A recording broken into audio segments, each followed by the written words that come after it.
Hi friends, this is Tushar sir. Welcome to your channel Easy Physics by Tushar sir. Here you will get all the concepts, numerical exercise of 11th and 12th standards of physics subjects.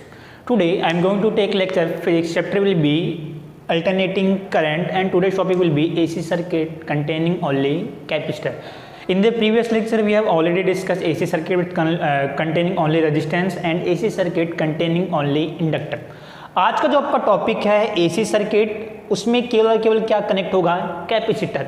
ठीक है, तो अब अगर आपके पास कोई circuit है AC circuit जिसमें केवल कैपेसिटर कनेक्ट है तो उस केस में करंट कितना होगा, वोल्टेज कितना होगा, वो सब आपको यहाँ पर डील करना है, फेजर डायग्राम ड्रॉ करना है, ग्राफ ड्रॉ करना है।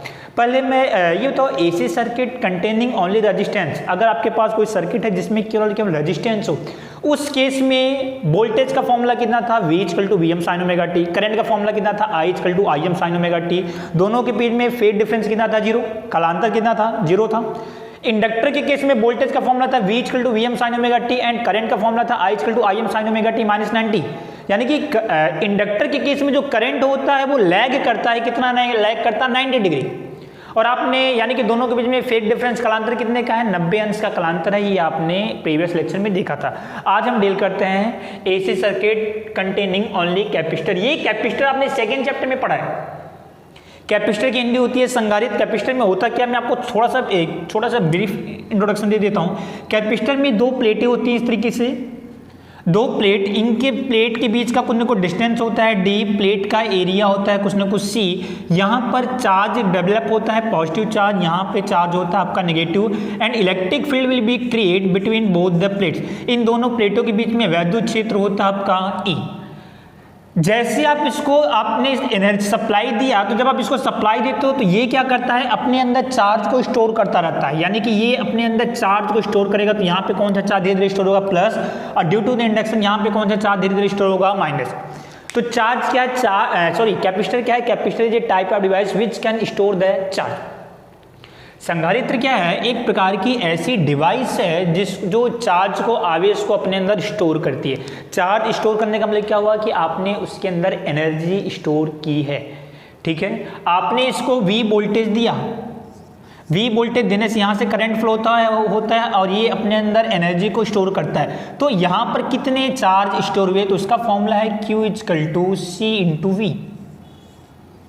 Q = C क्या है, इसका जो कांस्टेंट होता है कैपेसिटेंस, V क्या है, वोल्टेज। जैसे R होता है रेजिस्टेंस, L होता है इंडक्टेंस, C होता है कैपेसिटेंस। क्लियर है। चल अब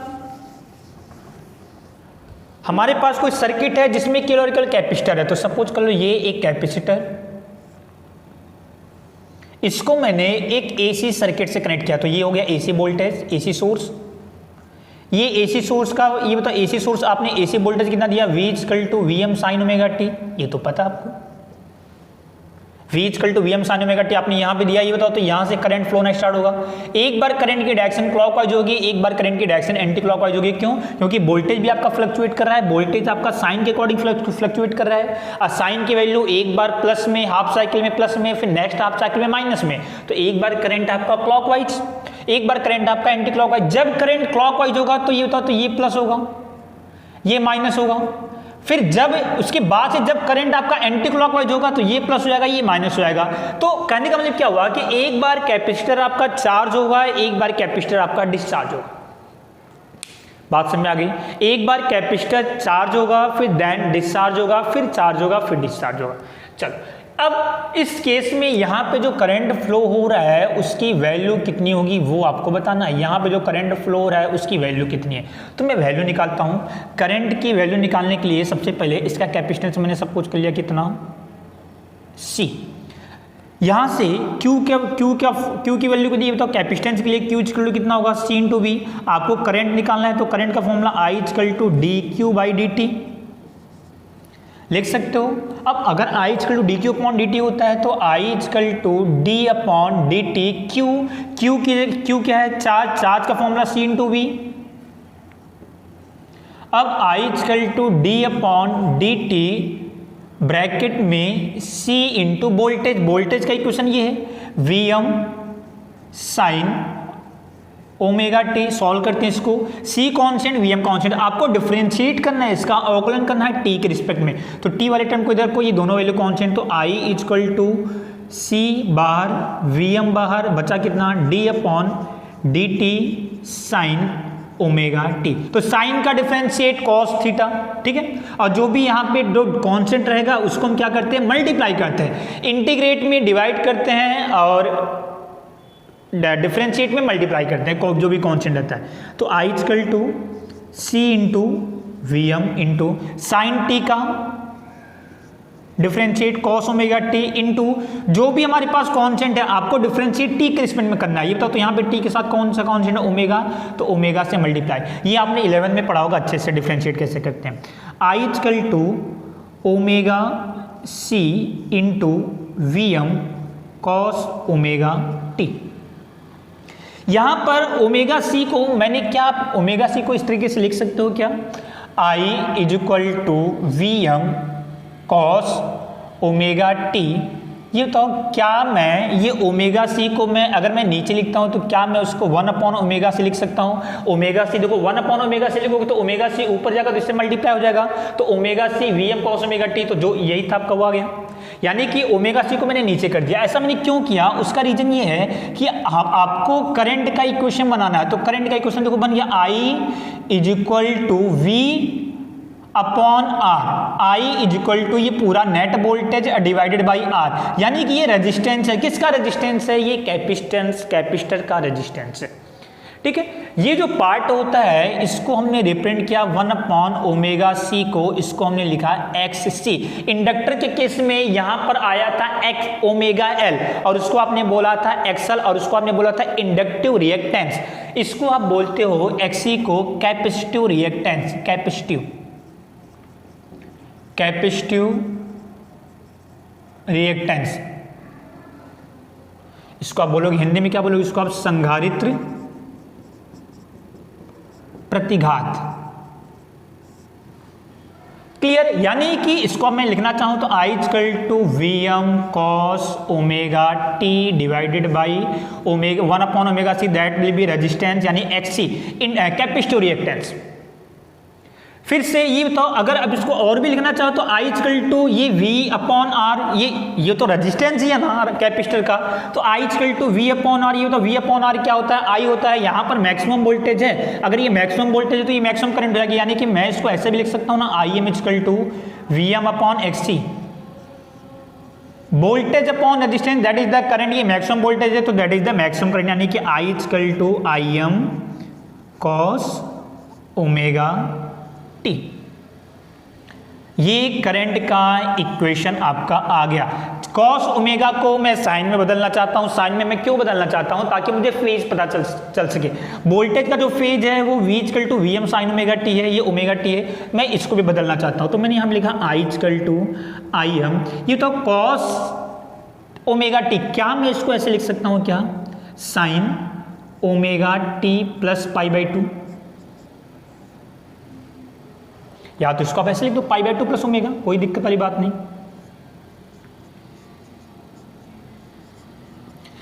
पाई बाई 2 मतलब 90, तो sine 90 plus theta is the cos theta, यानी कि sine 90 plus omega t will be cos omega t, तो ये मैंने कॉस को मैंने चेंज कर दिया यहाँ पर। अब मुझे आप ये बताओ दोनों को अब करंट, यानी कि इस वाले सर्किट में करंट कितना फ्लो रहा है, इतना करंट फ्लो रहा है, दोनों को आप देखो, दोनों को देख के मुझे आप ये बताओ वोल्टेज का जो फेज है वो कितना है, तो वोल्टेज की जो कला है वो कितनी है ओमेगा टी, करंट की जो कला है वो कितनी है, तो I equal to I M, ये भी साइन है, तो करंट की जो कला है जो फेज है वो है पाई by 2 plus omega T, pi by 2 plus omega T, उसका कहने का मतलब क्या हुआ कि यहां भी देखो यहां पर ओमेगा टी है और यहां पर omega T plus pi by 2 है, omega T plus pi by 2 मतलब जो करंट है यहां पे वो लीड कर रहा है, ये देखो ये 90 आगे है, वोल्टेज का फेज है ओमेगा टी और इसका है ओमेगा टी प्लस 90, यानी कि जो करंट है वो लीड कर रहा है, वो आपका आगे चल रहा है। इसका स्क्रीनशॉट लो, फिर मैं नेक्स्ट आपको बताता हूं। चल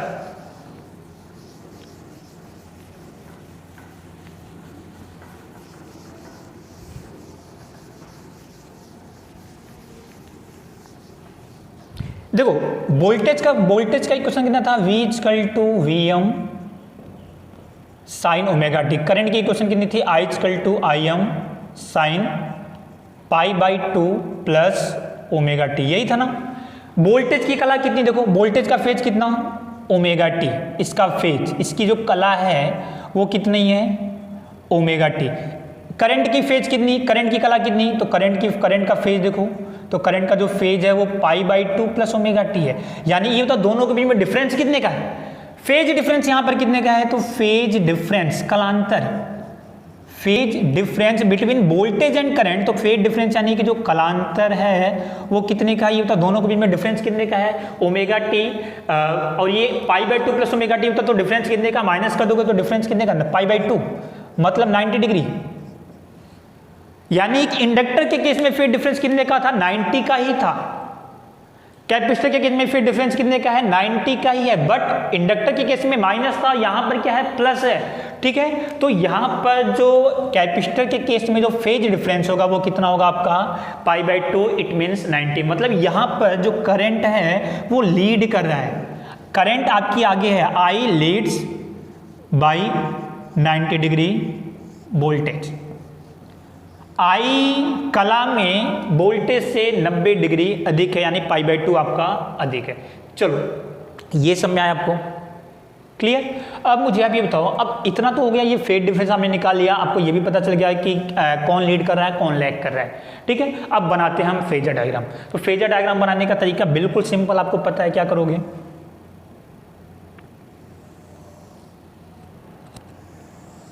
मुझे फेजर डायग्राम ड्रॉ करना है। तो सबसे पहले मैं वोल्टेज का फेजर डायग्राम ड्रॉ करता हूं। फेजर डायग्राम मैंने रेजिस्टेंस का भी बनाया था, इंडक्टर का बनाया था, मैंने आपको पूरा अच्छे से एक्सप्लेन किया हुआ कि फेजर डायग्राम को बनाना कैसे। सबसे पहले वोल्टेज का फेजर डायग्राम बनाने के लिए मैक्सिमम वैल्यू पर आओ।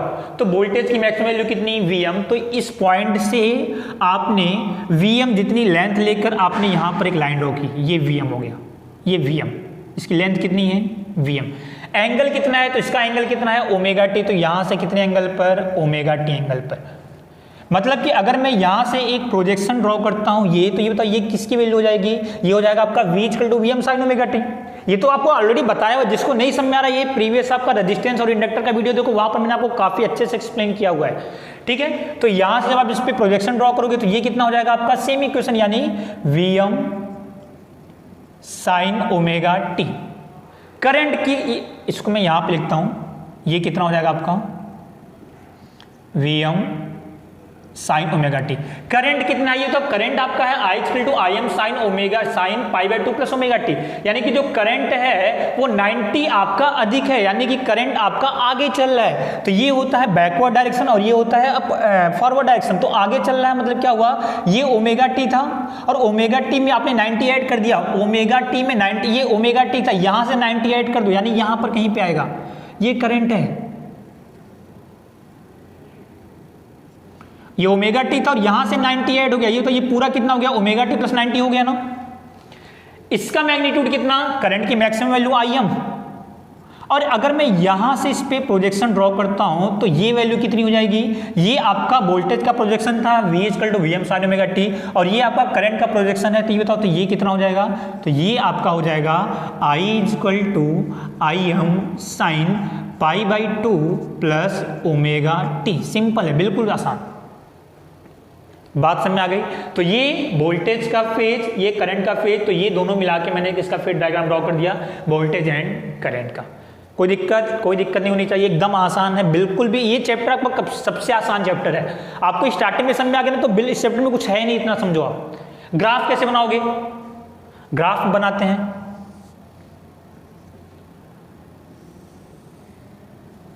ग्राफ कैसे बनाओगे ये बताओ। ग्राफ बनाने के लिए ये I equal to Im sine pi by 2 plus omega t, means ये cos ओमेगा टी है। तो सबसे पहले वोल्टेज का इक्वेशन देखो भैया, था वोल्टेज किस पे वेरी कर रहा है, साइन के फंक्शन पे, तो ये हो गया साइन, लो ये हो गया वोल्टेज का इक्वेशन। यहां पे मैक्सिमम वोल्टेज कितना, प्लस Vm, क्योंकि वोल्टेज आपका वेरी कर रहा है साइन पर, साइन की वैल्यू चेंज होती है -1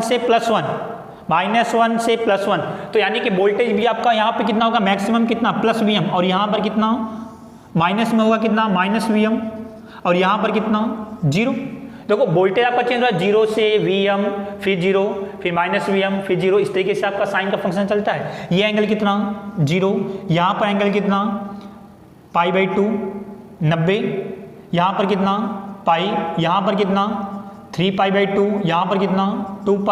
टाइम के रिस्पेक्ट में अगर मैं बात करूँ तो ये फुल साइकिल के लिए टाइम t, हाफ साइकिल के लिए टाइम कितना t/2, यहाँ पर टाइम कितना t/4, ये टाइम कितना 3t/4, ये भी बताया आपको। ये हो गया वोल्टेज का ग्राफ। इसका करंट का ग्राफ ये था, तो करंट का जो ग्राफ है वो sin π/2 + ωt, मतलब ये कॉस है, यानी कि जो करंट का जो ग्राफ होगा वो कॉस का होगा। और करंट की ये तो करंट की मैक्सिमम वैल्यू कितनी है Im, तो Vm में देखिए कि Im में देखा, ये मैंने आपको ऑलरेडी बता के रखा है कि Vm is always greater than Im। क्यों? क्योंकि हमारे पास हमको पता है Vm इज इक्वल टू, या तो अगर मैं Im इज इक्वल टू क्या होगा आपका Vm/xc, ये बताया आपको। यानी कि आपको Im कैसे मिलेगा, जब आप वोल्टेज में से कुछ ना कुछ डिवाइड करोगे, मतलब हमेशा Vm आपका ग्रेटर होगा Im से। Vm अगर आपका ग्रेटर है ये तो Im आपका नीचे कहीं पे आएगा।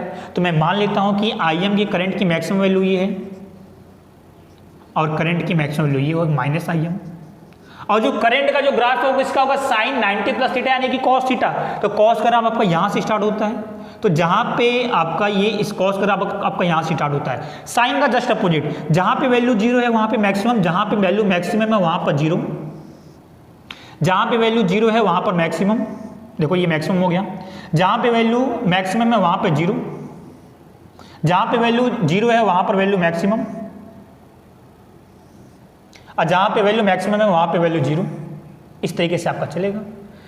ये जो ग्राफ मैंने ड्रॉ किया है, ये ग्राफ किसका है? वोल्टेज का। ये ग्राफ किसका है? करंट का। आपको एग्जाम में ये ग्राफ आपको तो 101% ड्रॉ करना है। अगर आपने ग्राफ ड्रॉ नहीं किया तो आपको मार्क्स नहीं मिलेंगे। आपको ये कंपलसरी लिखना रहता है कि कलांतर फेज डिफरेंस कितना है, और ये डायग्राम, फेजर डायग्राम तो आपको 100% आपको ड्रॉ करना ही करना है, ये दोनों डायग्राम। अब बिल्कुल आसान कुछ भी नहीं, आपको इस तरीके से फटाफट आपको ड्रॉ कर देना है, ठीक है। अब ये हो गया आपका, ये पूरा का पूरा टॉपिक हो गया। अब हम इसके पावर की बात करते हैं कि पावर कितना होगा आपका कैपेसिटर में, पावर कितना होगा। इंडक्टर के केस में आपका एवरेज पावर कितना आया था? 0। For the 1 cycle average power will be equal to the 0। अब हम एवरेज पावर निकालते हैं किसके लिए? कैपेसिटर के लिए। तो पावर का formula V × I। Average power यानी कि एक साइकिल की बात चली तो वोल्टेज का इक्वेशन इस कैपेसिटर के लिए Vm sin ωt, और करंट का इक्वेशन Im cos ωt। कोई दिक्कत वाली बात नहीं। यहां पर Vm कांस्टेंट है, बाहर आ गया, Im कांस्टेंट है, बाहर आ गया। एवरेज वैल्यू, औसत मान किसका निकलता है? जो वैल्यू वेरिएबल है, जो वैल्यू चेंज हो रही है। तो अभी यहां पर मुझे एवरेज वैल्यू निकालना है किसका? sin ωt into cos ωt। यहां पर मैंने 2 से मल्टीप्लाई किया और यहां पर 2 से डिवाइड किया। कोई दिक्कत वाली बात नहीं। 2 से मल्टीप्लाई, 2 से डिवाइड। अब यहां पर Vm Im/2, यहां भी बताओ ये 2 sin A cos A क्या हो जाता है? sin 2A। इसकी एवरेज वैल्यू तो बताया भी था, ये भी बताया था कि साइन की एवरेज वैल्यू 1 साइकिल के लिए कितनी? 0। एक बार वैल्यू प्लस में, एक बार वैल्यू माइनस में, तो नेट कितना? 0। कॉस की एवरेज वैल्यू कितनी? एक साइकिल के लिए 0। साइन स्क्वायर की कितनी? 1/2। कॉस स्क्वायर की 1/2। ये सब मैंने आपको बताया हुआ है। और ये तो ग्राफ से आप मैथमेटिकली भी मैंने प्रूफ किया था कि साइन की एवरेज वैल्यू कितनी होगी? 0 होगी। ये बताओ तो इसकी एवरेज वैल्यू लिखने का तरीका क्या है? पहले आप मुझे ये बताओ, लिखने का तरीका कितना है? अगर मुझे इसकी एवरेज वैल्यू निकालनी है तो मैं क्या लिखूंगा? एक साइकिल के लिए 1/t इंटीग्रेट 0 से d, पूरा टाइम फुल टाइम एक साइकिल के लिए, और initial time 0 and final time t एक साइकिल के लिए, और जो भी आपके पास फंक्शन है sin 2ωt इंटू dt। इसको जब आप सॉल्व करोगे तो आएगा कितना? 0 आएगा। ये तो आपको पता है क्योंकि साइन की एवरेज वैल्यू होती है 0, ये आपको ऑलरेडी मैंने डिस्कस किया हुआ है। तो पावर आपका आ गया Vm Im एंड ये कितना आपका आ गया? 0। मतलब जो पावर आपका आया कितना आया? 0। मतलब कि इंडक्टर के केस में जो पावर लॉस होगा वो कितना होता है आपका? 0। ओके, तो इस तरीके से आपका AC circuit containing only capacitor के केस में पावर आपका कितना होगा 0 और इंडक्टर के केस में भी कितना होगा 0। तो इस तरीके से आपका ये जो टॉपिक था AC circuit containing only capacitor, ये आपका टॉपिक कंप्लीट होता है। तो आज की क्लास को मैं यहीं पे कंप्लीट करता हूँ। Thank you.